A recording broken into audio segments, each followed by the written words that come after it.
출애굽기 4장 1절에서 8절 말씀입니다. 출애굽기 4장 1절에서 8절 말씀입니다.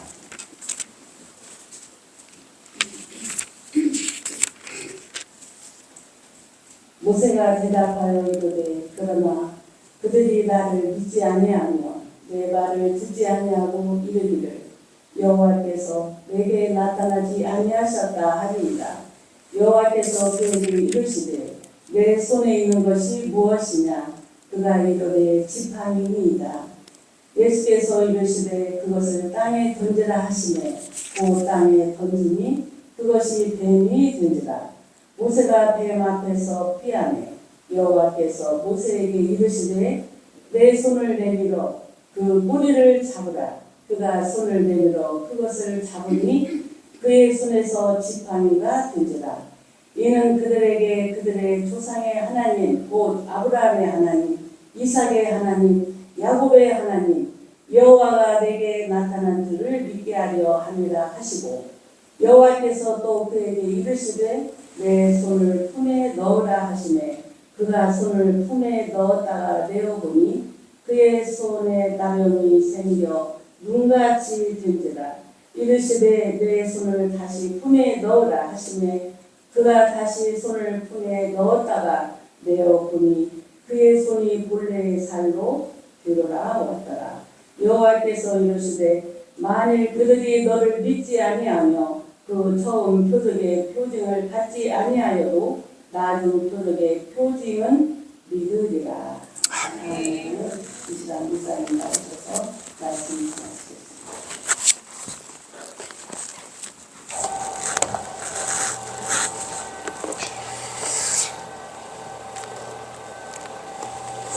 우리가 모세 이야기하면 지팡이 이렇게 생각을 합니다. 한번 따라서 해주시죠. 모세의 지팡이, 하나님의 지팡이, 인간의 지팡이, 하나님의 지팡이. 인간의 지팡이, 하나님의 지팡이. 인간의 지팡이, 성령님의 지팡이. 바로 모세 하면 트레이드 마크처럼 지팡이를 들고 있는 모세의 모습을 상상해 볼 수가 있습니다. 오늘 본문은 지팡이 이야기입니다. 모세의 지팡이가 무엇을 의미하는가? 오늘 본문의 역사적인 배경을 먼저 생각을 해 보십시다. 연대는 BC 15세기경 이야기입니다. 당시 애굽에는 이스라엘 민족이 노예살이를 하고 있었습니다. 본래 그들이 애굽에 이민 갔을 때는 노예가 아니에요. 하나님의 섭리 가운데 애굽의 총리가 된 요셉의 초청으로 왔고 바로 왕으로부터 특별 대우를 받았습니다. 그런데 세월이 흐르고 정권이 바뀌면서 이스라엘에 대한 대우가 달라지게 되었고 급기야는 이스라엘이 노예로 전락해 버립니다. 그 가운데 하나님은 이스라엘을 애굽에서 구원할 계획을 세우십니다. 이를 위해 모세를 준비시켜요. 당시 바로 왕이 이스라엘의 번식을 견제하려고 남아 선하사상 제한법을 공포를 합니다. 그래도 계속 번식하니까 아예 남자아이를 살해하라라고 하는 공포를 냅니다.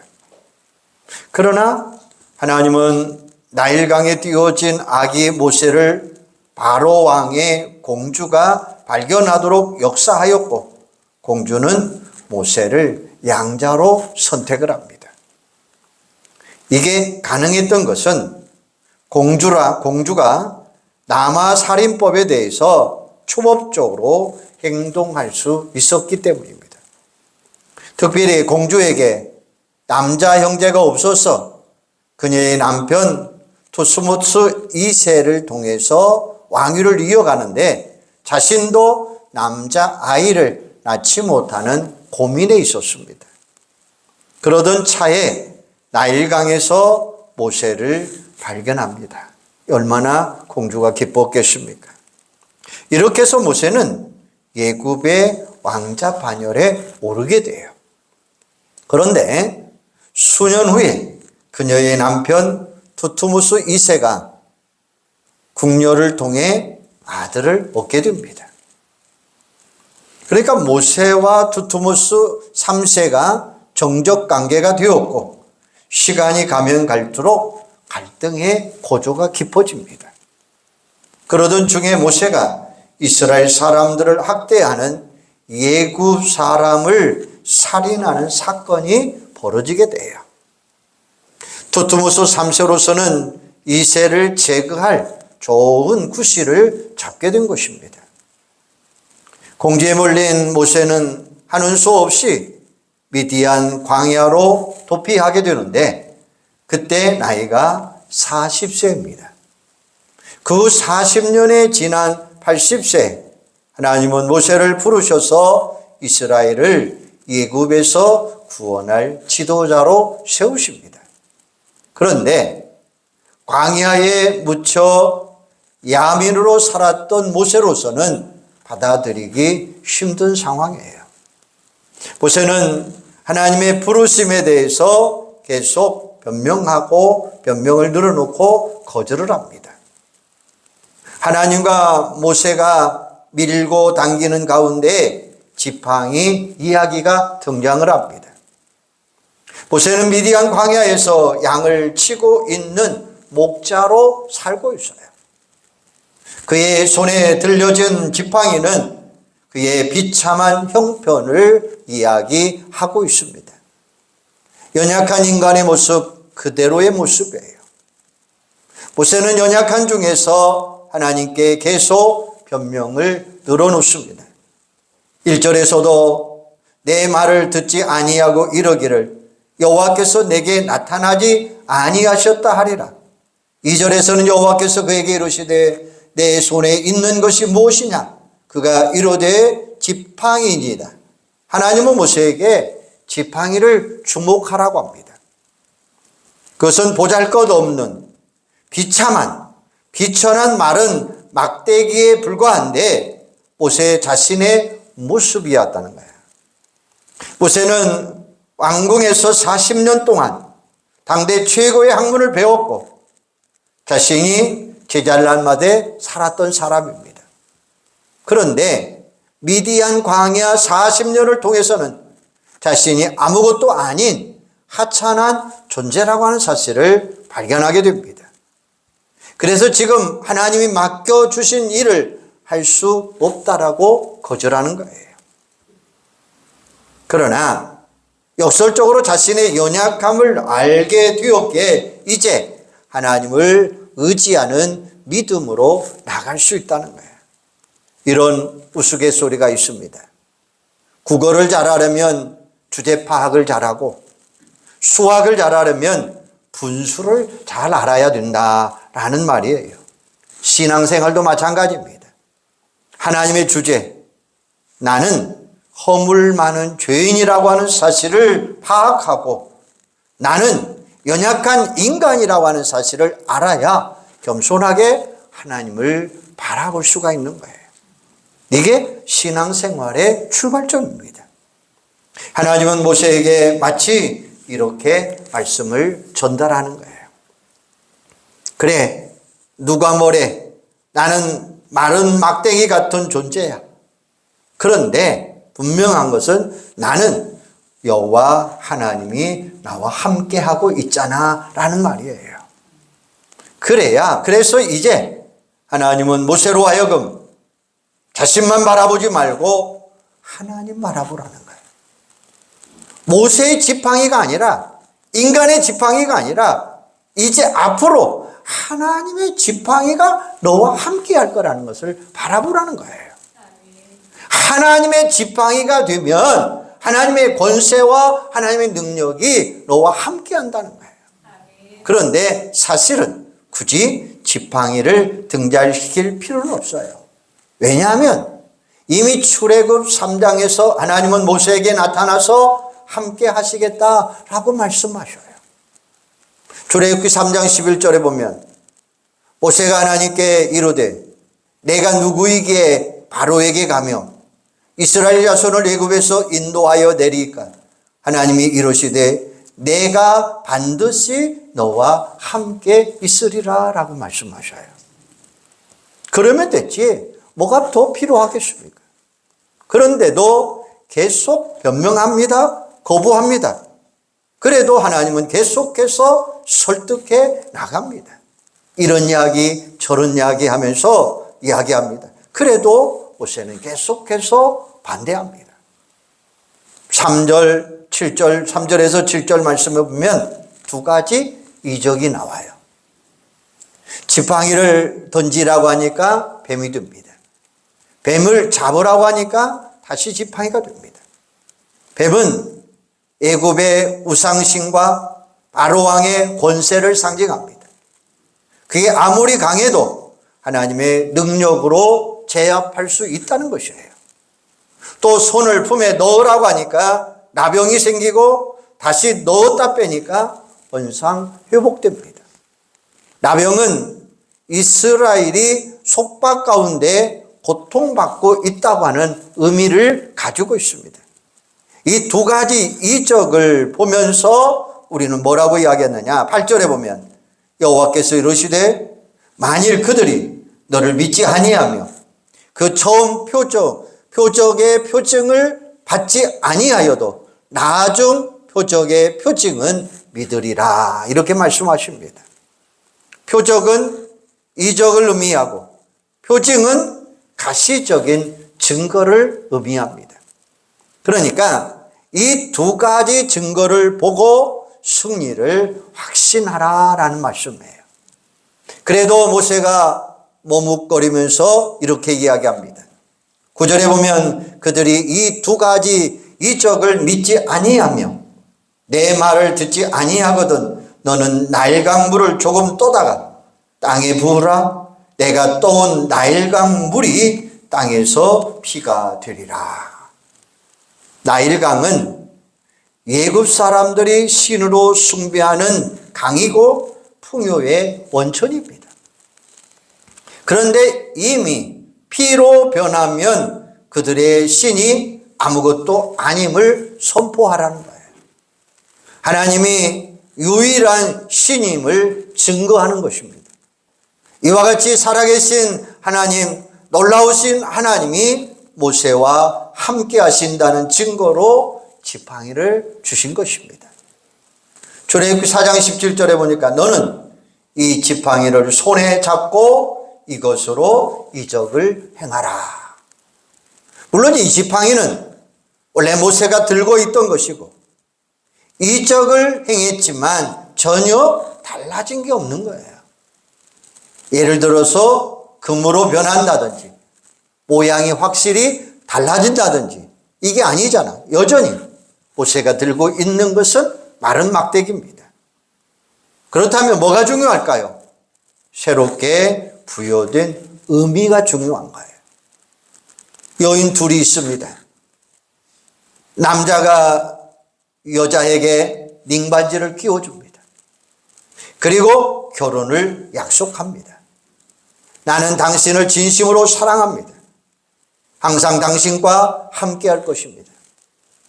그러면 그럴 때에 그 닝반지는 금문방에 있는 똑같은 닝반지와는 전혀 다른 것입니다. 그대가 끼워준 반지, 그 반지를 볼 때마다 여인의 약속을 기억하며 함께 한다는 사실을 확인할 수 있는 거예요. 모세의 지팡이도 마찬가지입니다. 재질, 모양 아무것도 안 바뀌었어요. 의미만 바뀐 거예요.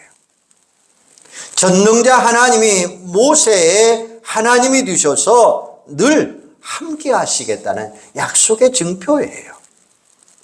모세는 그것을 볼 때마다 하나님의 약속을 기억하며 하나님의 임재하심을 확인할 수 있는 거예요. 그러므로 이제는 모세의 지팡이가 아니라 하나님의 지팡이예요. 20절에 보면 이스라엘 구원의 사명을 위해 애굽으로 출발하는 모세의 모습을 볼 수가 있습니다. 모세가 그의 아내와 아들들을 나귀에 태우고 애굽으로 돌아가는데 모세가 하나님의 지팡이를 손에 잡았더라.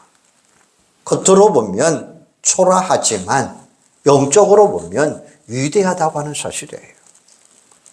그가 왕궁에서 혹시 바로 왕이 되었더라면 그 손에 황금 지팡이를 들고 있었겠죠. 그러봤자 세상 나라 왕의 권세에 불과한 것입니다. 그러나 이제 모세는 영적 권세를 갖고 있는 위대한 모습입니다. 왜요? 위대하신 하나님이 모세와 함께 하시기 때문이다라는 말씀이에요. 모세가 지팡이를 들고 있지만 사실은 하나님이 모세와 함께 하고 있는 지팡이인 줄로 믿습니다. 다윗을 한번 생각해 보십시다. 사무엘상 17장을 보면 소년 다윗이 블레셋의 거인 골리앗과 대결하는 장면이 나옵니다. 어떤 복장으로 나갑니까? 상대는 기골이 장대하고 강력한 무기를 들고 있는 장수였지만 그는 달랑, 막대기와 물맷돌 5개에 불과했습니다. 사울왕이 준 갑옷도 투굽도 무기가 되지 않습니다. 그러나 그는 외칩니다. 나는 만군의 여호와 이름으로 나가노라. 평소에 보잘것없는 도구를 가지고 있었지만 무엇보다도 그는 하나님의 임재의 약속을 믿고 나간 줄로 믿습니다. 결과는 완승입니다. 한 방에 골리앗 장군을 물리치십니다. 이제 모세는 혼자 힘이 아닙니다. 살아계신 하나님, 전능하신 하나님이 그와 함께하고 있다는 거예요. 그를 통해서 무한한 하나님의 능력이 나타나고 있습니다. 그가 지팡이를 들면 홍해 갈라가 갈라지고 그가 지팡이로 반석을 치면 생수가 터져 나오게 된 줄로 믿습니다. 마치 이런 겁니다. 숫자로 표현하면 인간은 1과 같은 존재예요. 조금 잘났으면 2, 조금 더 잘났으면 3, 아주 잘났으면 10이라고 표현해 보십시다. 그런데 우리 하나님은 숫자표가 아니에요. 무한대인 줄로 믿으시기를 바랍니다. 1 플러스 1도 무한대이고 10 플러스 10도 무한대라고 하는 사실입니다. 반면에 1 마이너스 1도 무한대이고 10 마이너스 10도 무한대라는 말씀이에요. 다시 말하면 인간의 능력은 별 볼 일이 없다고 하는 사실을 우리에게 가르쳐 주시는 말씀이에요. 인간은 거기서 거기라고 하는 말이죠. 중요한 것은 위대하신 하나님이 나와 함께 하느냐 그렇지 아니하느냐라는 말씀이에요. 거듭 말씀드리지만 모세가 위대하게 된 것은 하나님이 그와 함께 한 줄로 믿습니다. 모세 자신의 지팡이가 아니라 하나님의 지팡이를 붙잡고 있었기 때문입니다.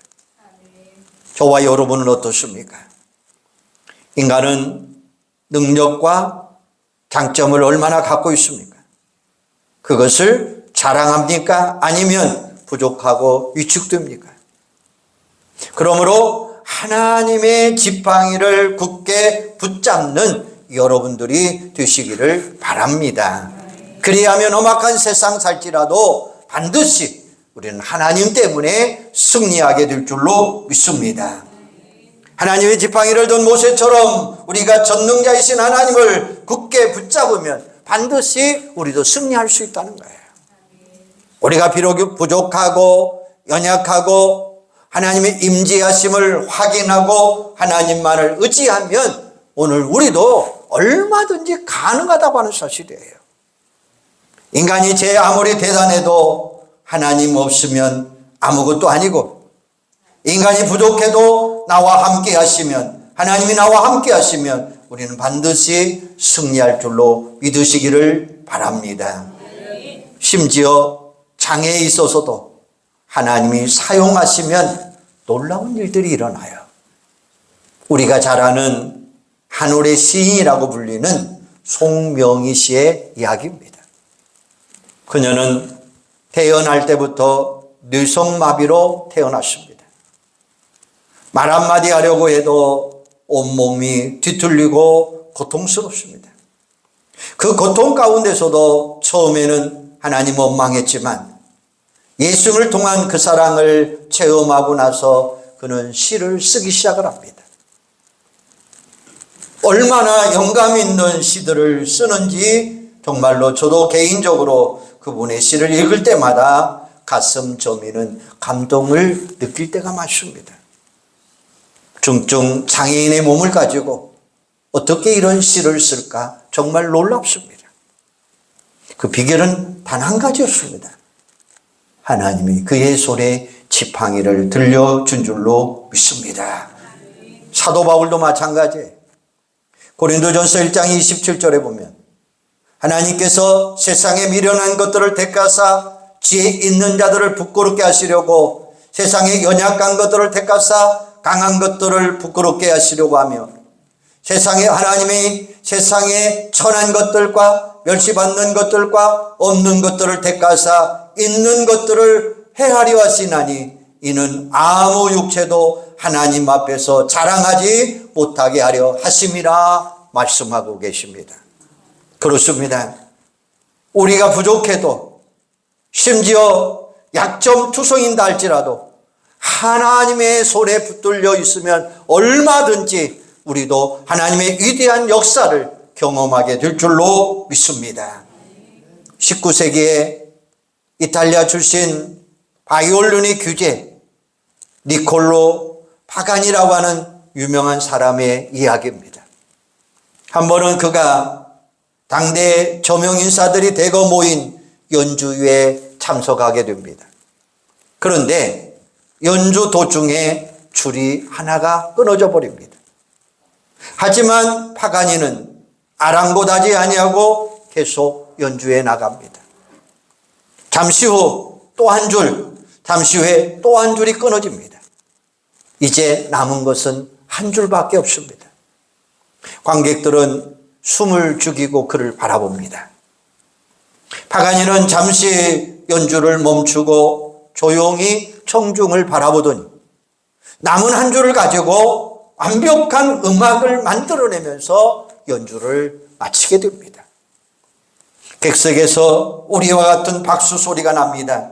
기적 같은 연주를 해냈던 것입니다. 제가 무슨 말을 하려고 파가니의 일화를 소개하고 있습니까? 우리 한 사람 한 사람은 마치 악기와 같은 거예요. 물론 악기도 좋아야 되겠지만 더 중요한 것은 연주자다라는 말씀이에요. 우리 인생의 연주자는 위대하신 우리 하나님이십니다. 우리가 비록 부족하고 연약해도 하나님이 붙잡아 주시면 얼마든지 아름답고 위대한 인생을 살아갈 수 있다고 하는 사실이에요. 그래서 사도 바울은 이렇게 말합니다. 고린도후서 12장 12절에 보면 그러므로 내가 그리스도를 위하여 약한 것들과 능력과 궁핍과 박해와 공고를 기뻐하노니 이는 내가 약한 그때의 강함이라. 할렐루야. 안질로 오랜 세월 동안 고생했지만 기도해도 치유받지 못했지만 오히려 그는 연약함 때문에 주님을 더 의지하게 되었고 더 큰 능력을 얻을 수 있다라고 간증하고 있습니다. 심지어 바울은 감옥에 갇혔어도 그가 당당히 외칠 수 있는 것은 뭐냐? 내게 능력 주시는 자 안에서 내가 모든 것을 할 수 있느니라. 할렐루야. 내가 모든 것을 할 수 있다는 거예요. 능력 주시는 자가 누구냐라고 하는 사실입니다. 모세의 생애를 헨리에타 마이즈라고 하는 사람은 이렇게 해석해 놓았습니다. 1단계는 40년은 모세가 자신을 과시한 시간이요. 2단계 40년은 자신감을 잃어버리고 위축된 시간이요. 3단계 40년은 자신이 부족하지만 하나님 안에서 위대한 일을 할 수 있는 귀한 존재였다라고 말하고 있습니다. 모세가 하나님을 의지하는 사람이 되었을 때 비로소 위대한 인생이 될 수 있었다는 것입니다. 그런데 중요한 것이 있습니다. 모세가 하나님을 믿었다는 게 구체적으로 어떤 것일까요? 첫째는 믿음으로 순종했다는 것입니다. 하나님을 믿는다고 하는 이야기는 순종이 구체화돼야 돼요. 모세가 믿음으로 순종할 때에 하나님의 역사가 일어난 거예요. 성경을 잘 보면 모세가 행한 기적들은 모세 자신에게서 나온 게 아니에요. 항상 하나님께서 함께 하셨어요. 하나님의 말씀에 순종할 때에 놀라운 일들이 일어나게 된 줄로 믿습니다. 3절 4절 우리 한번 같이 한번 읽어볼까요? 3절 4절 시작. 여호와께서 이르시되 그것을 땅에 던지라 하심에 곧 땅에 던지니 그것이 뱀이 된지라. 모세가 뱀 앞에서 피하매 여호와께서 모세에게 이르시되 내 손을 내밀어 그 꼬리를 잡으라. 그가 손을 내밀어 그것을 잡으니 그 손에서 지팡이가 된지라. 아멘. 자, 지팡이를 던지라고 할 때는 순종하기 쉽습니다.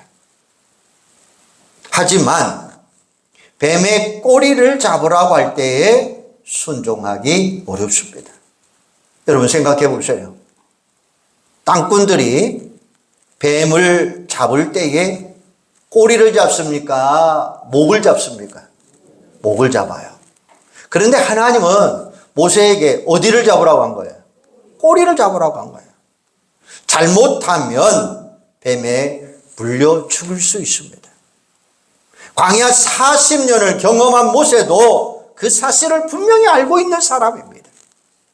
그런 가운데 그가 순종한 것은 대단한 믿음이었다는 것입니다. 또 6절 7절 한번 또 같이 보십시다. 6절 7절 시작.